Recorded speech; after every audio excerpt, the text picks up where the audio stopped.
কি অবস্থা? হে ২৬। তো আজকে আমরা কথা বলবো সাধারণ গণিতের পরিমিতি চ্যাপ্টারের কিছু গুরুত্বপূর্ণ টপিক নিয়ে।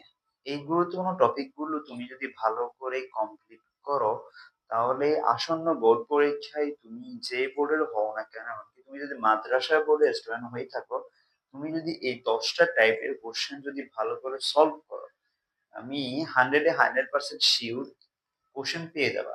তুমি যদি আমার কথা যদি বিশ্বাস যদি না হয়, তুমি ২০ সাল থেকে ২৫ সাল পর্যন্ত পরিমিতির কোয়েশ্চেন গুলো ঘাটাঘাটি করবা।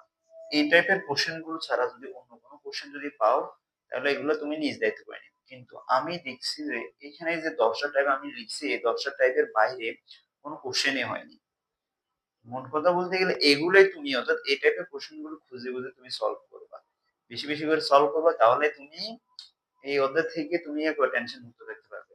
আর একটা বিষয় হচ্ছে এই অধ্যায়ের ম্যাথ গুলো কিন্তু আহামরি বেশি কঠিন হয় না। এই অধ্যায়ের ম্যাথ গুলো পারার জন্য তুমি যদি একটা সূত্রও পারো, অর্থাৎ তুমি যদি সবগুলো সূত্র পারো আর কিছু না পারো, তাও তুমি এখান থেকে মিনিমাম ২ এর আনসার পারবা।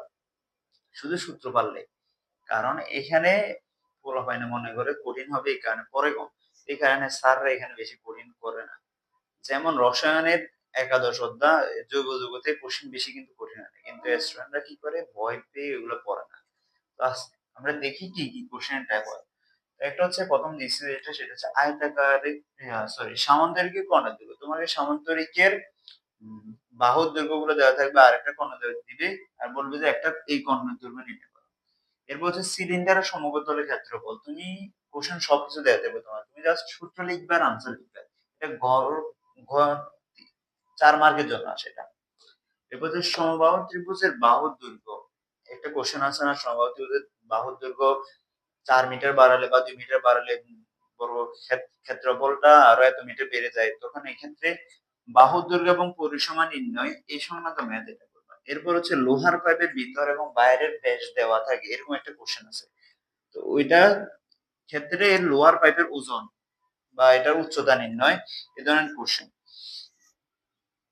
এরপর আসো ঘনকের সমগ্র তলের ক্ষেত্রফল এবং আয়তন। জাস্ট সূত্র জানলেই তুমি ম্যাথটা করতে পারবা। কোশ্চেনে তোমাকে সবকিছু দেওয়া থাকবে।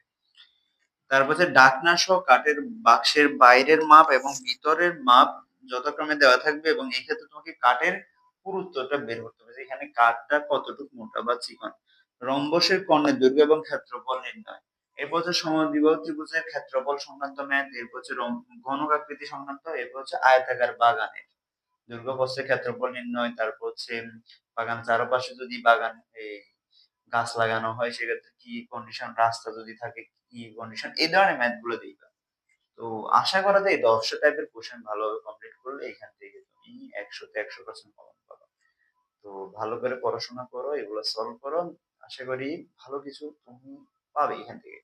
আমি বলব না এখান থেকে আসবে, আসবে এরকম না। আসতে পারে ১০০% আসতে পারে। তুমি সবকিছু পড়বা কিন্তু এগুলাকে একটু টপ লিস্টে রাখবা। ঠিক আছে? ভালো করে পড়াশোনা করো। শুভকামনা রইল।